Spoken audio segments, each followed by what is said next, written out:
Hello दोस्तों, welcome back to our YouTube channel halal investment, जहां पर एथिकल इन्वेस्टमेंट को आसान बनाया जाता है। तो चलिए इस लर्निंग सीरीज को कंटिन्यू करते हैं अपने इस 5th वीडियो से।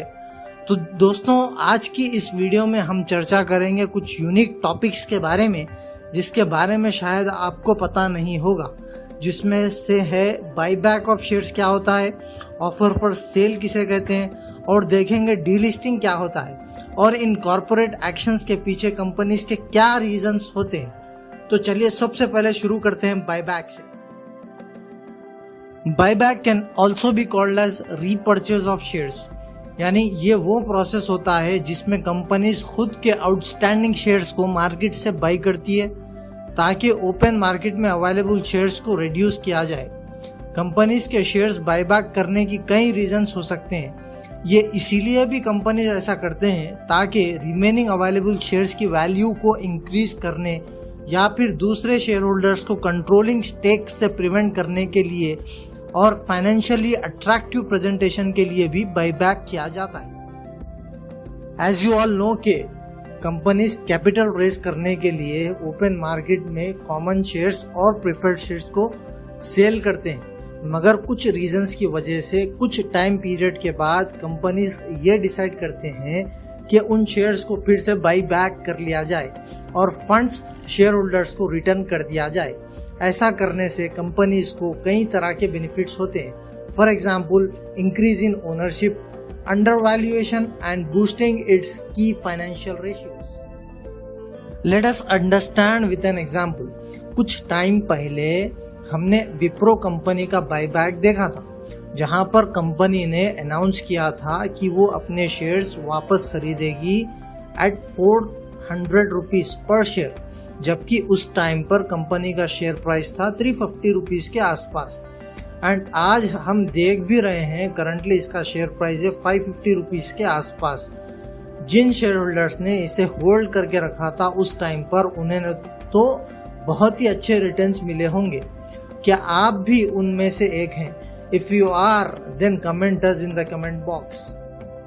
Our second topic is offer for sale. Normally companies fund raise करने के लिए IPO का इस्तेमाल करती हैं, लेकिन अगर IPO का फंड भी सफिशिएंट ना हो और फंड्स की कमी हो, तब कंपनीज ऑफर फॉर सेल का ऑप्शन इस्तेमाल कर सकती हैं। ऑफर फॉर सेल कंपनीज के प्रमोटर्स को इस बात की परमिशन देता है कि वो फंड्स रेज करने के लिए लिस्टेड कंपनी में अपनी होल्डिंग्स रिड्यूस कर सकते हैं। इस तरह प्रमोटर्स अपने स्टेक्स को एक्सचेंज प्लेटफॉर्म के जरिए सेल करते हैं और फंड्स के रिक्वायरमेंट को फुलफिल करते हैं। Share holders, retail investors, companies और foreign institutional investors and domestic institutional investors इन शेयर्स पर बिड लगाते हैं। Let's see now how to apply for offer for sale for so and so company. As an individual investor, अगर आप offer for sale के लिए apply करना चाहते हो, तब आप रिटेल कैटेगरी का इस्तेमाल करके अप्लाई कर सकते हैं। अगर आप रिटेल कैटेगरी से अप्लाई करते हैं तो आपकी total bit value 2 lakh rupees से ज़्यादा नहीं होनी चाहिए। ऑफर फॉर सेल में पार्टिसिपेट करने के लिए आपके पास डीमैट अकाउंट और ट्रेडिंग अकाउंट का होना भी जरूरी होता है। To apply offer for sale for so and so company has to follow certain rules and regulations, जो कि ये है। कंपनी जब भी ऑफर फॉर सेल के लिए जाती है तब उसे प्रायर टू 2 डेज उसको एक्सचेंज को इन्फॉर्म करना होगा।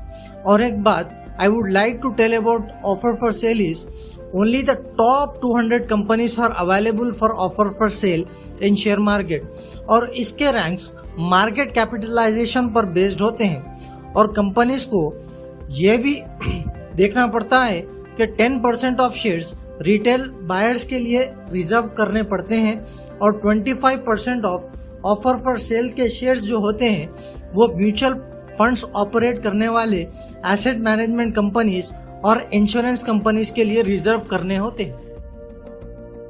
अब जानते हैं last but not the list, delisting किसे कहते हैं। डीलिस्टिंग उसे कहते हैं एक्सचेंज से किसी भी सिक्योरिटी को रिमूव करने को डीलिस्टिंग कहा जाता है। डीलिस्टिंग वॉलेंटरी और नॉन वॉलेंटरी दोनों भी तरह से होती है। जब कंपनी अपने ऑपरेशन सीज कर दे या बैंकरप्ट हो जाए या फिर किसी दूसरी कंपनी से मर्ज हो जाए या अमालगमेट यानी कि अपने आप को किसी दूसरी कंपनी को बेच दें, जिसे हम अमालगमेशन कहते हैं, ऐसे हो जाए तब डीलिस्टिंग होती है। आमतौर पर एक्सचेंज के रूल्स और रेगुलेशंस को फॉलो करने में फेल होने की वजह से कंपनी की डीलिस्टिंग की जाती है। डीलिस्टिंग के बहुत सारे रीजंस हो सकते हैं, जिनमें वायलेशन ऑफ रेगुलेशंस और फाइनेंशियल स्टैंडर्ड्स बहुत यूजुअल है। बहुत बार ऐसा भी होता है कि एक्सचेंजेस यानी BSE और NSE कंपनीज को सस्पेंड कर देते हैं जब वो रूल्स और रेगुलेशंस को फॉलो नहीं करते अच्छे से। यहाँ पर हो सकता है कि वो companies out of the business हो गई हो या प्रमोटर्स ने कुछ गड़बड़ की हो। इसलिए आपको किसी भी कंपनी में इन्वेस्ट करने से पहले उस कंपनी के बारे में अच्छे से जानना होगा, उसके फंडामेंटल्स टेक्निकल्स को अच्छे से समझना होगा। और अगर आपको समझ नहीं आ रहा है तब आपको इन्वेस्ट करना अवॉइड करना होगा। इसी में ही आपकी बेहतरी होगी। होप आपको ये सारे कॉन्सेप्ट समझ आए होंगे। अगर समझ आए हैं और हमारी वीडियो से आपको कुछ फ़ायदा हुआ है तो इस वीडियो को लाइक करिए, शेयर करिए और कमेंट करना ना भूलिएगा। और अगर आपके मन में कोई क्वेश्चन है इससे रिलेटेड तो आप हमसे पूछ सकते हैं हमारे कमेंट्स बॉक्स में, और हमारे सोशल मीडिया प्लेटफॉर्म्स के थ्रू भी आप हमसे कनेक्ट हो सकते हैं, जिसके लिंक्स आपको डिस्क्रिप्शन में मिल जाएंगे। So thank you and happy investing.